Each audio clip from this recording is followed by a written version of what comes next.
Hello friends, कैसे हैं आप लोग। उम्मीद करता हूँ अच्छे होंगे। बिहार के बिजली विभाग में बहुत बड़ी वैकेंसी आई है 4016 पदों पर। और ये वैकेंसी ऑलरेडी इससे पहले आई थी और जो 2610 पदों पे आई थी और इसका फॉर्म ऑलरेडी भरा जा चुका है। और उसकी वैकेंसी 2610 पदों से बढ़ाकर 4016 पद कर दिया गया है। तो देखते हैं कि इसका फॉर्म कब से रीओपन होगा, कौन कौन इस फॉर्म को भर सकता है और जो भर चुके हैं फॉर्म उनको क्या भरना है या नहीं भरना है। तो ये सारी क्राइटेरिया हम देखेंगे। तो चलिए शुरू करते हैं। जैसा कि यहाँ पे दिख रहा है कि वैकेंसी कितनी है, 4016 पदों पे है।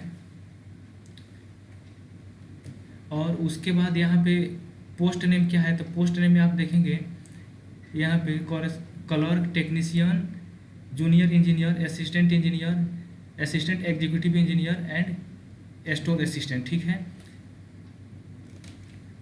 उसके बाद यहाँ पे देख रहे हैं, सबसे पहले देख रहे हैं कि ये फॉर्म अप्लाई डेट 1 अक्टूबर 2024 से होगा और एंड डेट 15 अक्टूबर 2024 को है।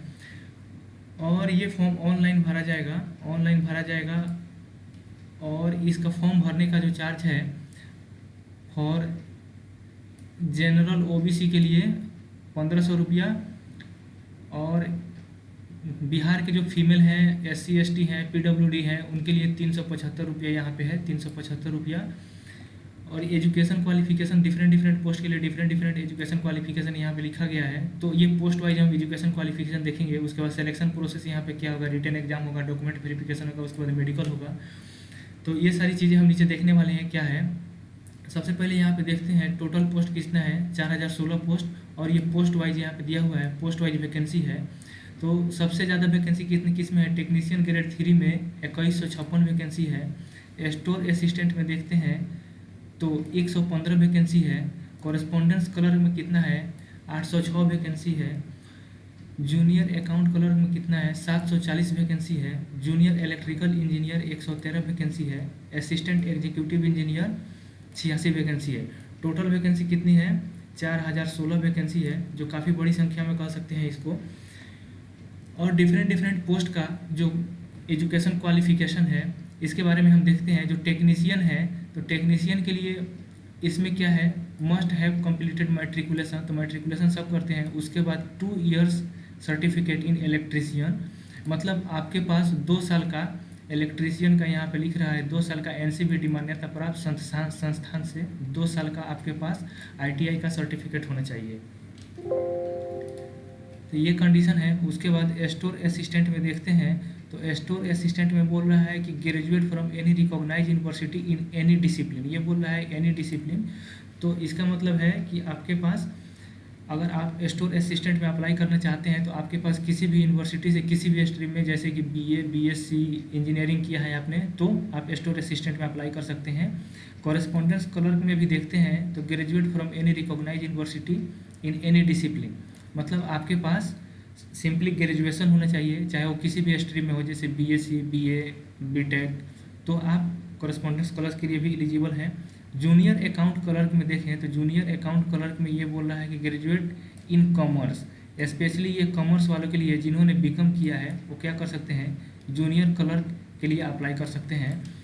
और उसके बाद आते हैं जूनियर इलेक्ट्रिकल इंजीनियर, तो जूनियर इलेक्ट्रिकल इंजीनियर के लिए full time 3 years AICTE approved diploma in electrical engineering, मतलब अगर कोई इलेक्ट्रिकल इंजीनियरिंग में अप्लाई करना चाहता है जूनियर इंजीनियर में, तो उसके पास 3 साल का डिप्लोमा डिग्री होना चाहिए AICTE मान्यता प्राप्त संस्थान से, कोई इंस्टीट्यूट से।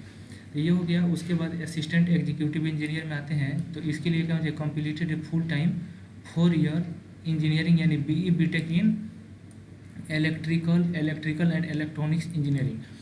तो अगर इसमें कोई अप्लाई करना चाहता है जिसके पास इलेक्ट्रिकल इंजीनियरिंग या electronics and electrical and electronics engineering में उनके पास ग्रेजुएशन है, BE BTech किया है, तो असिस्टेंट एग्जीक्यूटिव इंजीनियर में अप्लाई कर सकता है। लेकिन इसका सिलेक्शन प्रोसेस थोड़ा सा डिफरेंट है। तो चलिए सिलेक्शन प्रोसेस के बारे में बात करते हैं। पहले तो यहाँ पे देखिए एज लिमिट के बारे में बात कर लें। जनरल और रिजर्व के लिए 37 साल एज लिमिट है। SC ST के लिए 42 साल मैक्सिमम एज लिमिट है। ABC BC एंड फीमेल के लिए 40 साल मैक्सिमम एज लिमिट है। उसके बाद अप्लीकेशन फॉर्म का जो चार्ज है, तो यहाँ पे देखिए for general OBC BC candidate के लिए अप्लीकेशन फ़ी 1500 रुपया है, जबकि SC ST PWD and female candidates के लिए कितना है, 375 रुपया है। और ये फॉर्म जो आप पेमेंट करेंगे are accepted online during the application process, मतलब ये ऑनलाइन ही आपको पेमेंट करना है यूपीआई से या डेबिट कार्ड से। उसके बाद यहाँ पे सैलरी के बारे में थोड़ा सा बात कर लेते हैं। यहाँ पे देखिए डिफरेंट ग्रेड के लिए डिफरेंट सैलरी है। जैसे टेक्नीशियन के लिए मिनिमम 9200 से 15,500, ये मिनिमम बेसिक पे स्केल होता है और ये लेवल 4 का जॉब है, लेवल 4 का जॉब है। और स्टोर असिस्टेंट के लिए 9200 से 15,500, इसमें भी क्या है, ये लेवल 5 का जॉब है। उसके बाद कोरेस्पॉन्डेंस क्लर्क में आते हैं तो 15,500, ये क्या है, लेवल 5 का जॉब है। उसके बाद जूनियर अकाउंट क्लर्क में आते हैं तो ये भी क्या है, लेवल 5 का जॉब है। अगर जूनियर इलेक्ट्रिकल इंजीनियर में अगर कोई अप्लाई करना चाहता है तो उसके लिए सैलरी काफ़ी अच्छी खासी है। बेसिक सैलरी 25,900 से 48,900 है। और ये रेगुलर पे स्केल कितना है, लेवल 8 का जॉब है। और असिस्टेंट एग्जीक्यूटिव इंजीनियर के लिए मिनिमम बेसिक सैलरी 36,800 से 58,600 और ये पे स्केल कितना है, 9 का है।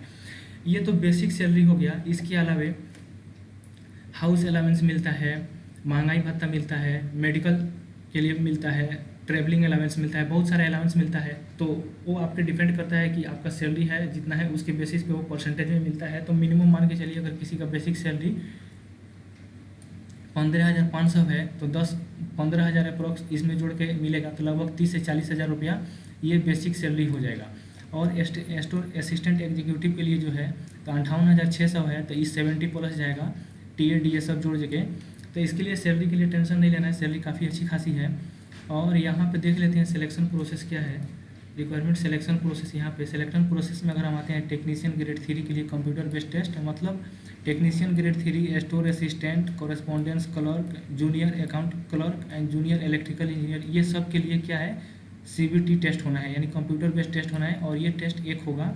लेकिन असिस्टेंट एग्जीक्यूटिव इंजीनियर के लिए क्या है, गेट स्कोर के बेसिस पे सिलेक्शन होगा। असिस्टेंट एग्जीक्यूटिव इंजीनियर में अगर कोई अप्लाई करना चाहता है जिसके पास इलेक्ट्रिकल इंजीनियरिंग में डिग्री है तो उसके पास वैलिड गेट स्कोर होना चाहिए, जो इंजीनियरिंग स्ट्रीम में होता है। और वो क्या होता है, graduate aptitude test in engineering होता है। तो वैलिड गेट स्कोर आपके पास होना चाहिए, valid score GATE score card, तभी इसमें आप एलिजिबल हैं, तभी आप अप्लाई कर सकते हैं, अदरवाइज आप अप्लाई नहीं कर सकते हैं।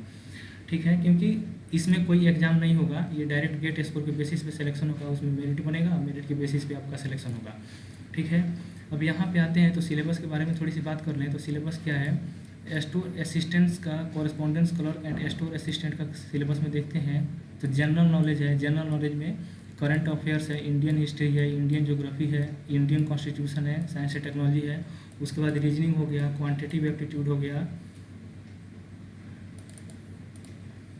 क्वांटिटेटिव एप्टीट्यूड हो गया। उसके बाद यहाँ पे क्या हो जाएगा, हिंदी हो जाएगा, हिंदी का आप सिलेबस देख सकते हैं। उसके बाद यहाँ पे basic knowledge of computer, basic knowledge of computer आपके पास होना चाहिए, आपको कंप्यूटर की कुछ जानकारी होनी चाहिए जिसमें ये जो टॉपिक दिया है इससे रिलेटेड क्वेश्चन पूछेगा। उसके बाद जब इसका सिलेबस देखते हैं, अकाउंट क्लर्क, तो account clerk, junior account clerk जो बीकॉम वाले एलिजिबल है, तो बीकॉम वालों के लिए क्या है सिलेबस, जनरल नॉलेज। उसके बाद क्या होना चाहिए, लॉजिकल रीजनिंग। उसके बाद क्या है, जनरल इंग्लिश, जनरल हिंदी और बेसिक नॉलेज ऑफ कंप्यूटर। मतलब ये कह सकते हैं कि ये जो सारा सिलेबस है, ये सारा सिलेबस ये सबके लिए कॉमन है। लेकिन जो कॉमर्स वाले हैं, जो जूनियर असिस्टेंट अकाउंट क्लर्क के लिए अप्लाई करना चाहते हैं, तो जो बीकॉम वाले हैं उनका एडिशनल यहाँ पे सिलेबस है, उन्होंने जो ग्रेजुएशन में पढ़ा है बीकॉम के दौरान, ये उनका एडिशनल सिलेबस है, ये चीज़ें उनको पढ़ना पड़ेगा और यहाँ से पूछा जाएगा सवाल। ठीक है, उसके बाद यहाँ पे सिलेबस देख ले जूनियर इलेक्ट्रिकल इंजीनियर की। तो जूनियर इलेक्ट्रिकल इंजीनियर में क्या पे है, जनरल नॉलेज इसमें भी है, रीजनिंग है, जनरल इंग्लिश कॉम्प्रिहेंशन है, उसके बाद जनरल हिंदी है, उसके बाद बेसिक नॉलेज ऑफ कंप्यूटर हो गया। और उसके बाद 3 साल उन्होंने अपने डिप्लोमा के दौरान जो सब्जेक्ट पढ़ा है उससे रिलेटेड यहाँ पे दिया हुआ है। स्ट्रीम मतलब जिसको बोलते हैं कि यहाँ पे लिखा है syllabus for the diploma in electrical engineer, तो ये स्ट्रीम हो गया, जो उनका मेन कोर सब्जेक्ट जो होता है ये हो गया। तो यहाँ से क्वेश्चन पूछा जाएगा। उम्मीद करता हूँ कि दोस्तों सारी चीज़ें समझ में आया होगा, मैंने काफ़ी अच्छे से इसमें कवर करने की कोशिश किया है। फिर भी आप लोग को अगर कुछ प्रॉब्लम लग रहा है तो आप लोग कमेंट करके पूछ सकते हैं। और मैं टेलीग्राम का टेलीग्राम चैनल का लिंक इसके डिस्क्रिप्शन में ऐड कर दूंगा। आप वहाँ से टेलीग्राम चैनल में ज्वाइन करके, और आप चाहें तो इसका PDF मैं वहाँ पे अपलोड कर दूंगा, आप वहाँ से इसका PDF भी डाउनलोड कर सकते हैं। और वहाँ से भी आपको अगर कोई डाउट लगे तो वहाँ से भी आप कमेंट करके पूछ सकते हैं, मैं पूरी कोशिश करूँगा रिप्लाई करने का। अगर मेरा वीडियो आपको अच्छा लगा हो, आपको समझ में आया हो, तो दिल से एक लाइक कीजिए, कमेंट कीजिए और चैनल को सब्सक्राइब कीजिए। Thank you, thanks for